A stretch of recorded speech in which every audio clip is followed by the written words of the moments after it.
Now, it's been a turbulent year for opposition politicians, with crises festering in all their main parties amid a slump in public popularity, with the looming threat of the ruling APC hanging ominously over their heads.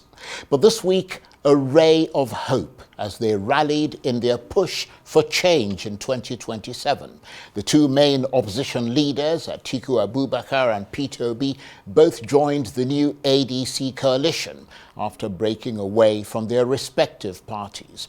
It's being hailed as one of the biggest shake-ups in Nigerian politics since the end of military rule in 1999. And it's not just the two of them. The sheer number of prominent political operators who turned up for that inaugural ADC meeting was breathtaking. So many of them standing shoulder to shoulder. And as they metamorphosed into the new party, they said their raison d'être was the preservation of this country's democracy and the removal of the Tinubu administration from power.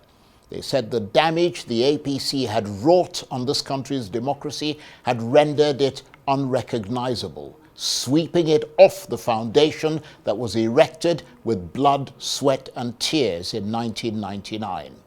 But APC leaders say they're not particularly worried. It won't be long, they say, before things fall apart. Well, the ADC retorts that it is not the Labour or PDP, but is the new fortress from which opposition politicians will surge up the siege ladder and lay into the battlements of the APC. So how choppy are Nigeria's political waters likely to be going forward? Well, for more on this, I'm joined now in the studio by the vice presidential candidate of the Labour Party in the 2023 presidential election, Yusuf Datti Baba-Ahmed, who is part of the new opposition coalition. How nice to see you. Hello, everyone. Hello, Charles. And you look very relaxed and very fresh. Thank you. So clearly, optimism in the new arrangements. When you start your questions, I want to know the new... Well, let me ask you this question first, because we need to establish very clearly what is going on. Both you and Peter Obi have now unquestionably left the Labour Party and are now avowedly in the ADC. Is that right? I can't speak for His Excellency Peter Obi. I'll speak for myself. Well, he issued a statement saying he had left. Well, then take his word for it. As for me, I have not left Labour Party. Okay. I am considering the coalition who have adopted ADC. Right. Now, don't consume the excitement. And don't be consumed by the excitement. Okay, manage the excitement. Right now, it's all about excitement. Understandably so, because Nigerians are depressed as much as they are oppressed. So this excitement can easily consume everyone. Right. And what I'm saying is hold back, think critically, think very well. And before you fire another question, let me just say, the opposition is right in all that it is doing. I agree wholeheartedly in coming together. The principles behind it, the objectives of it are all correct. But you're also playing somebody else's game. This game is Tinubu's game. And I'm not praising him in any way whatsoever. But everyone must understand the situation as it were. Please be patient. Let me, in summary, narrate everything. President Buhari, after losing the third time, cried to the world that he's done with politics. And that's when it began.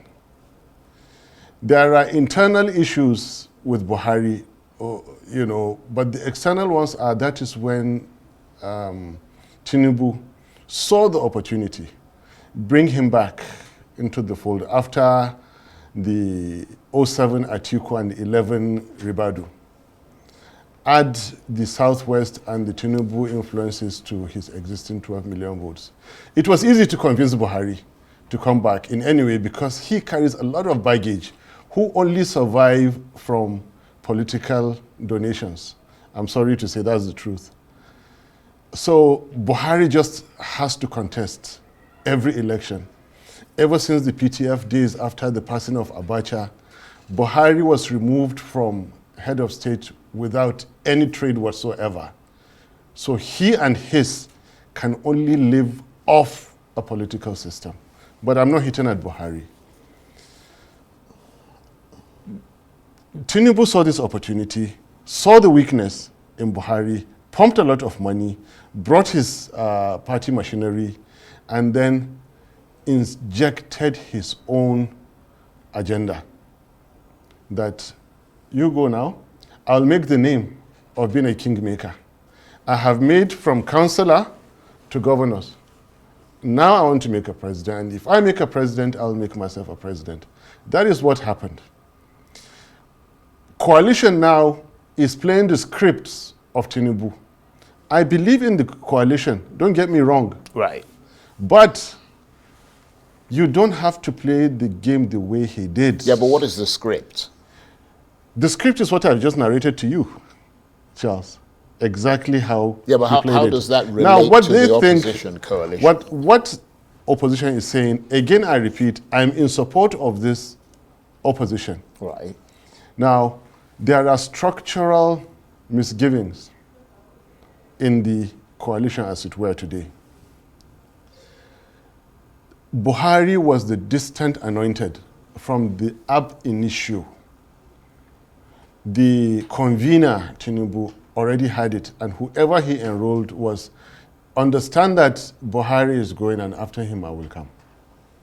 And you have to buy into that. However, we won't stop you from contesting. Yeah, but let me finish. We already got there. Yeah, I mean, it's just that we haven't got now, all the time I'm in saying, the world, so I need to Buhari was the distant anointed. Right. You made that point. This opposition does not have a distant anointed. So there will be a very close gap, and so there will be a very tight struggle. Possibly Right. a not so clean primaries struggle for it. Now the question is, what will the aftermath be? So that your real concern is that there isn't someone who is very clearly going to wear the mantle of, if you like, presidential leadership. Yeah, exactly. In that coalition. Exactly. Atiku almost cuts it, but it's not exactly there because Buhari is what I would call an outlier, an unusually high observation in a data set. That's what he was. Now, come to the next point. Again, I have said that there isn't a Buhari in the coalition. There isn't a Tinubu in this coalition. You don't have one So it's individual. a free-for-all, basically, is what you're saying. Exactly. Right. You have the proverbs better than I do. Yeah, but you're asking the questions. But let's try and take it systematically. Yeah. Okay, so that we understand exactly where you're going. Yeah. You attended that meeting yesterday. Yes. You've been attending coalition meetings. I attended 3. Right, okay. But that suggests that there was something that was bringing you back. Yes. And something that you're not entirely satisfied with in the Labour Party that you're currently still in. Not so. You can never be 100% satisfied wherever you are. There are misgivings. I really, really wanted to bring Peter Obi back on the negotiating table with the leadership. I wanted everything sorted out, him to remain.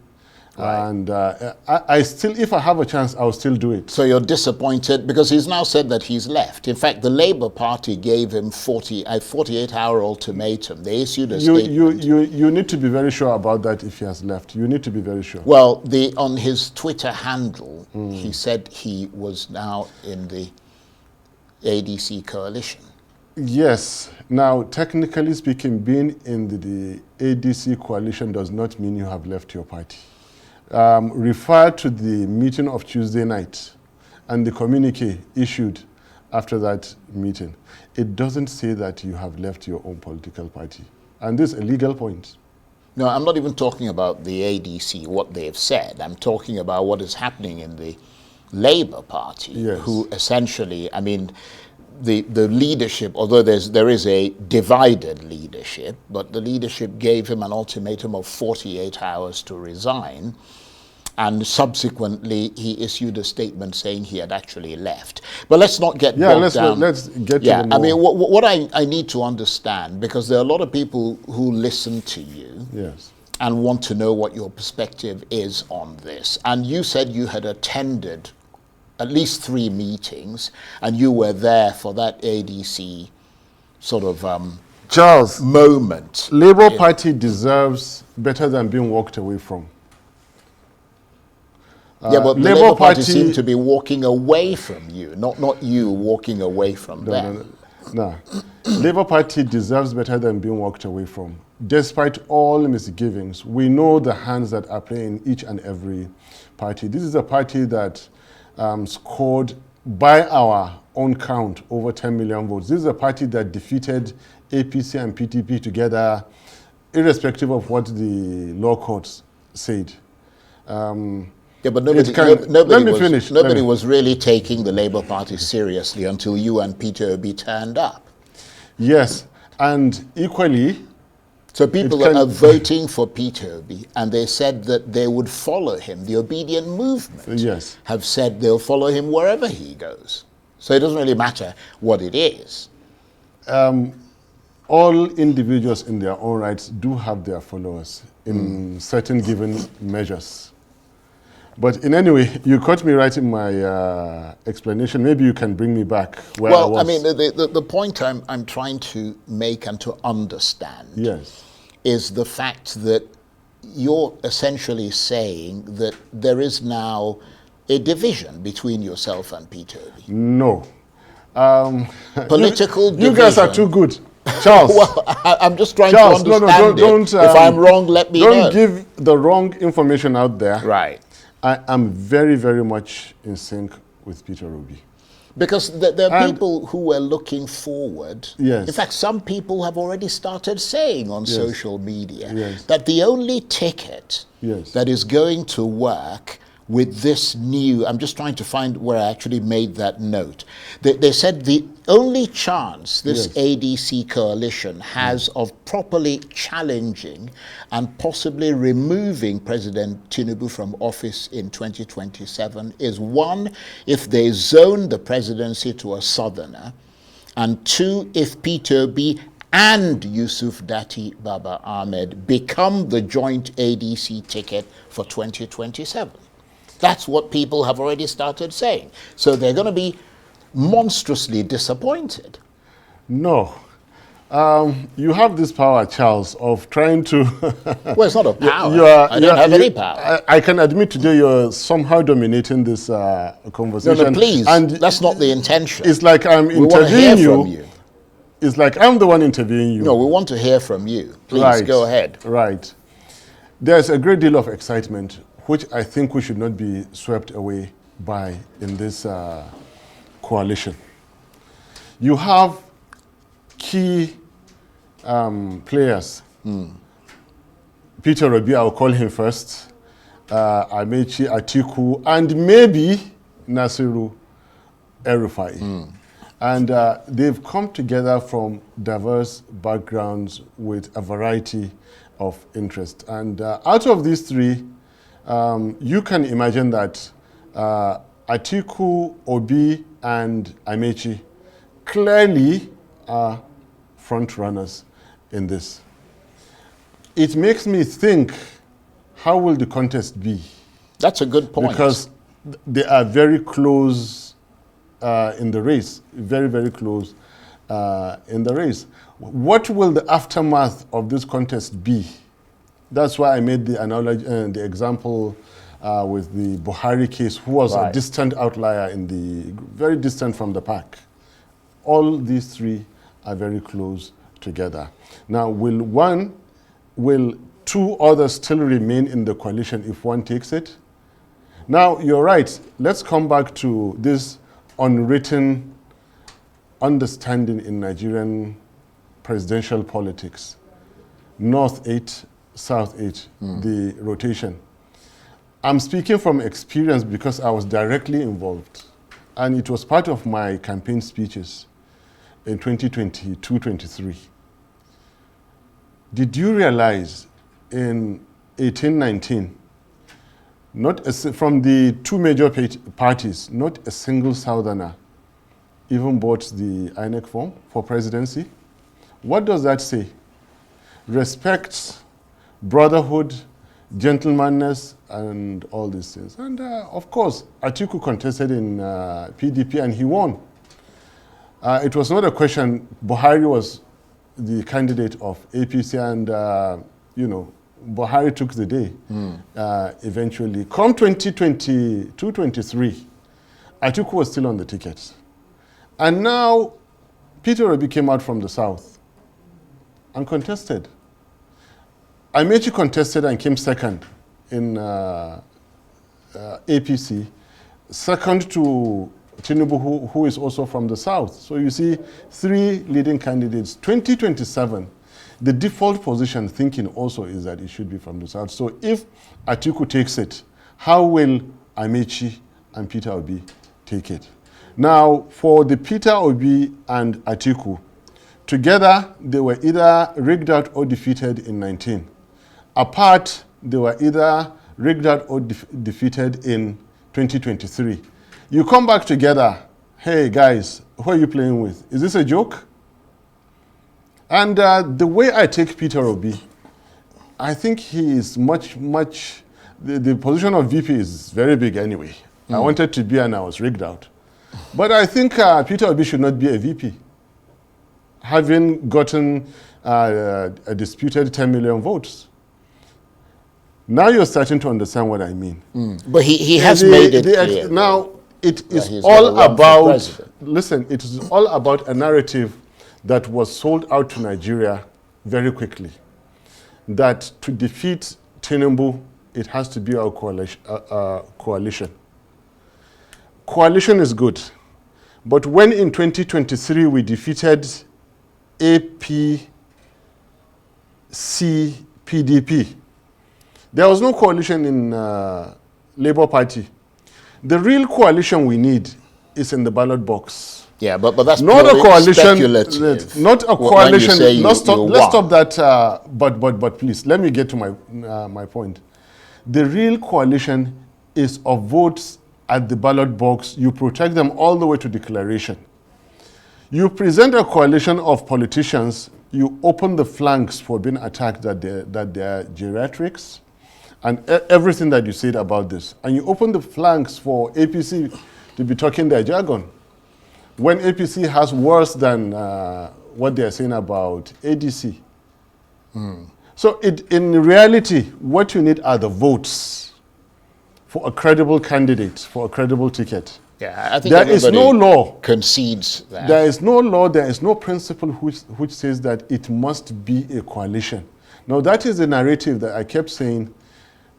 If you are challenging this narrative, you need to be careful. And if you're invited to a coalition, like I was, no level of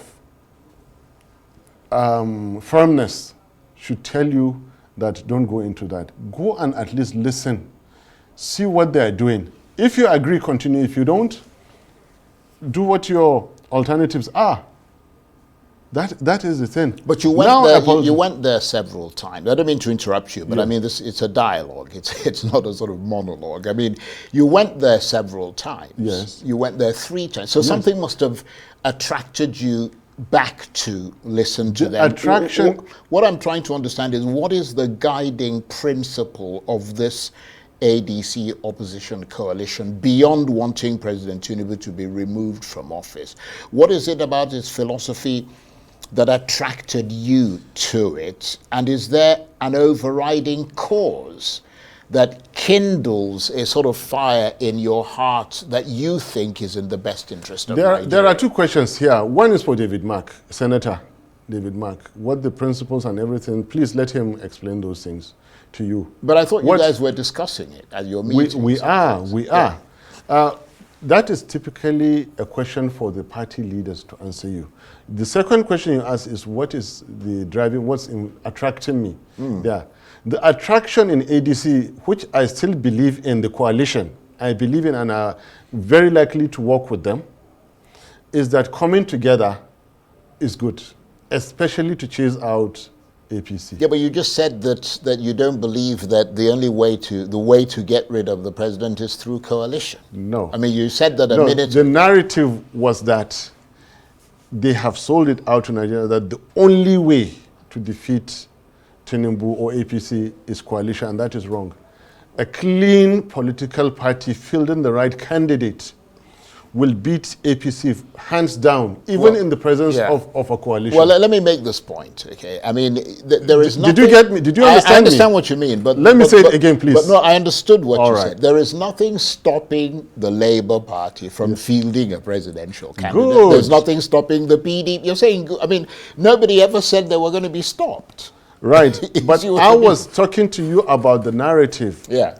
Which has gone on that is leading to the excitement we saw yesterday. But that's okay. That's for them. They're the ADC. Yes. They are a coalition. Yes. And it is their job to promote their coalition. Yes. But I completely agree with you that that's a way. It's not the way. I mean, there are other ways.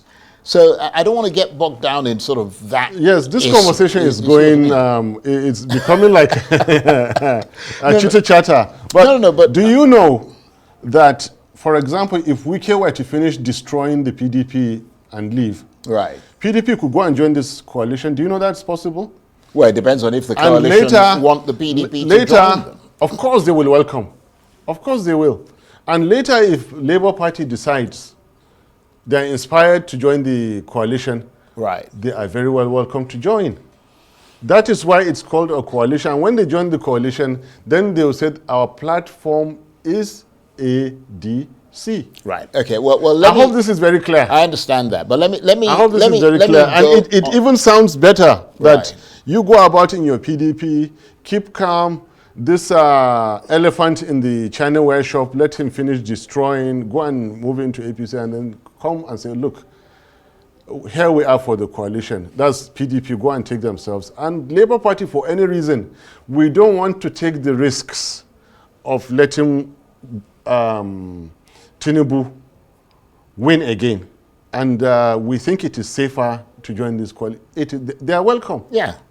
But it's even more powerful. Right. I agree. But being in Labour Party or PDP now is really not anti-coalition. But let me work on the premise of the point that you made earlier, which is that you are willing to work with the coalition. Correct. And that you are likely going to work with the coalition. Correct.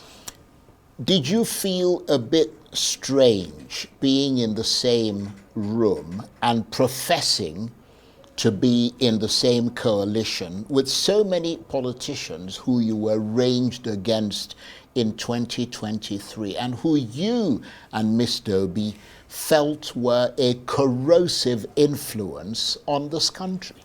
Yes, it was simply unbelievable. Believe me, I'm still gasping for air. I mean, I remember, with due respect, I remember Nasiru El-Rufai dancing his eyes around and saying, if the heavens will come down to earth, Baba-Ahmed Tinubu must be sworn in as president. I remember that clearly. I remember that as well. And I remember him walking out of the Senate. And I remember them saying that, look, the same APC he did, they said that there's a security file on him.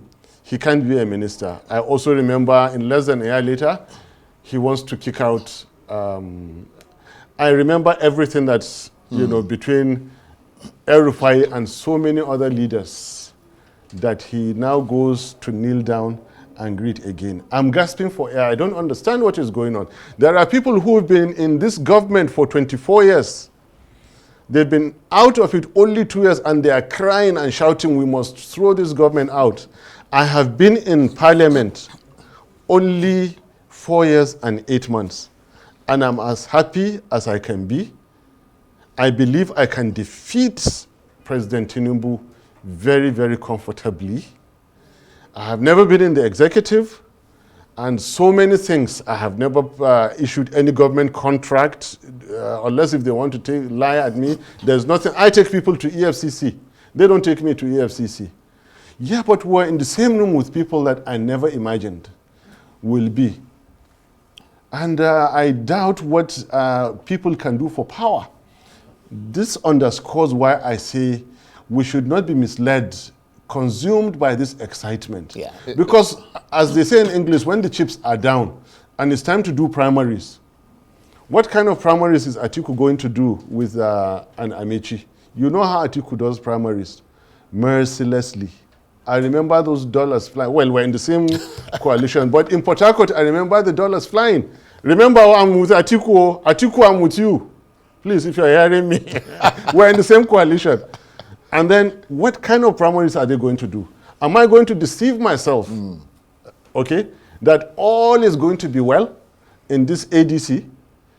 The beginning of good governance if you run good primaries.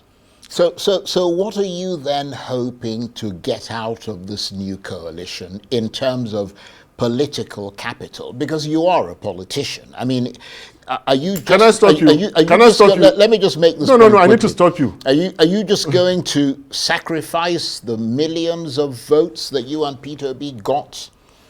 I mean, to politicians who may not share your philosophy or that of the obedient movement? Every 4 years, I save my leave allowances. At the end of those 4 years, I go to buy a certain nomination form. I am not a politician, and I'm saying it again in TV. I am not your typical Nigerian politician, but I do politics. For the sake of my country, I can go to war. What is there in doing politics? So I am not a politician. People have told me to stop saying it, but I'm saying it. I hate the lies that go around. I hate the deception and all those things that happen, because it is not me to do those kind of things. So your question, that's why I wanted to stop you. I am not a politician. Yeah, I do politics. Right. But what I asked you is, yeah, I understand that. But when you go in to politics, yes, which you're in, yes, the assumption is that you're going in for a particular reason. Yes. And my question was, what are you hoping to get out of this new coalition in terms of political capital? What I'm hoping to get is to get the leadership for Nigeria that will solve all our problems. Solve the problems of insecurity, be it anybody, I don't have to call names. I'm ready to support. Right. I'm ready to kill my ambition at any time. My ambition is Nigeria to be good. But if the and I can go back to the classroom. Right. If Buhari had provided good governance since then, I would never have bothered myself. If there are signs that Tinubu will ever practice what is good governance, well, but there is no way. The political capital I'm looking for is good governance to emerge. Right. Peace, prosperity, and security for Nigeria. If that is done, life is easier where I am in the classroom. But obviously there's a route to get into there is a route to get in it, and that route is terrible. That route is not good. That route cleans out any morality in most people that are not strong enough to protect themselves in it. You come out, go through terrible party process, terrible primaries, horrendously expensive general elections. Okay? At the end of it all, instead of you being able to transform the system has transformed you. Don't say that I'm attacking one individual, please. What happened to Buhari?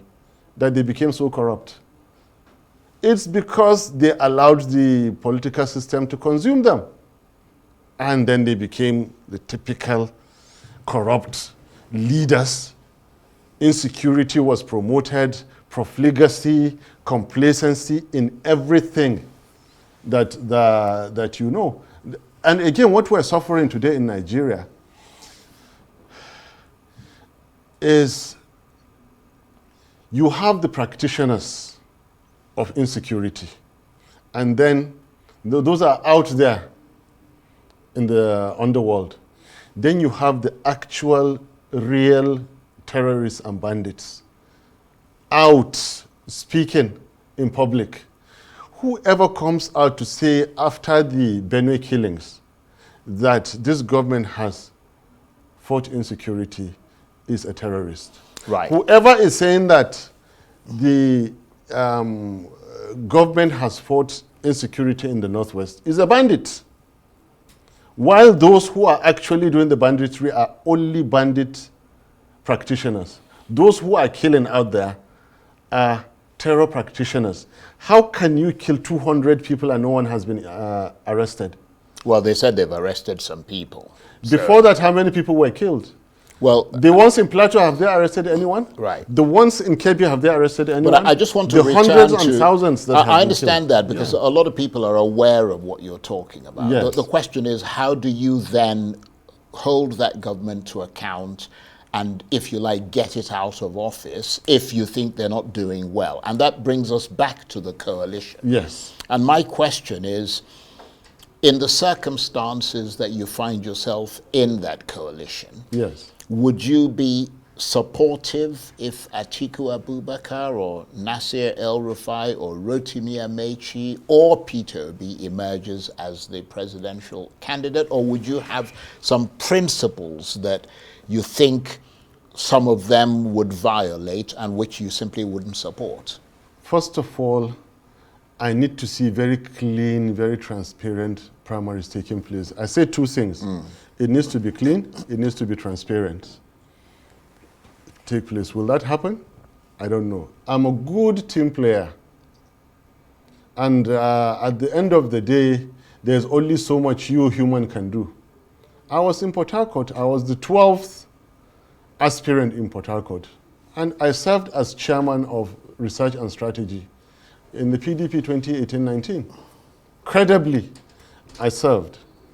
I was, because I didn't want a presidential contest coming from the North in 2023, I thought of contesting governorship until when I saw the kind of primaries that were to be held. And I pulled out. The next day, Peter Obi pulled out of PDP. That's what happened.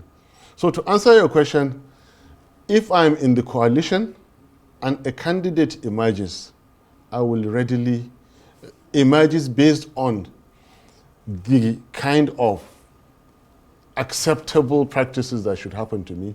I will gladly work with that person. I will support that person. And that person doesn't have to be Peter Obi, who you ran with in 2023. It doesn't have to be. If Peter Obi is with me in Labour Party, or we all decide to go back and stay back in Labour Party and contest, I'm with him by default. By default. If he contests in coalition and he wins it, I'll give him the support. It's led for him. I told him way back in I gave him 3 names. One of which is Nasir El-Rufai. That if you want to take this guy, from all indications, this is where he's coming. 2 years ago, I had predicted El-Rufai was headed this way.